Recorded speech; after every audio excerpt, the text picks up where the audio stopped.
Hi, Jeff Cohen from N. Green & Sons, and we're here at the Miami Beach Antique Show, and we're going to talk about how to clean and maintain a mechanical, antique, or collectible pocket watch. Okay, so the proper way to clean an antique pocket watch is the watch movement must be removed from the case. After the watchmaker has done this, the dial is removed from the movement, and the most important parts of the mechanical watch are removed. This would be your balance, your mainspring, the hairspring, and the top plates. These should all be cleaned separately.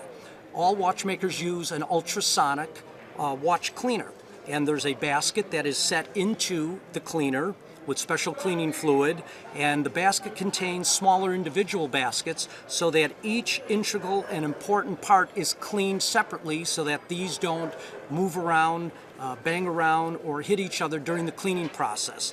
And each one of them is cleaned at a particular speed, a particular level of movement in the ultrasonic, so that each part gets the proper amount of cleaning of all the debris, all the dirt, and the watch oil that has gummed up from maybe the last 10 years or 50 years or 100 years since it was cleaned last.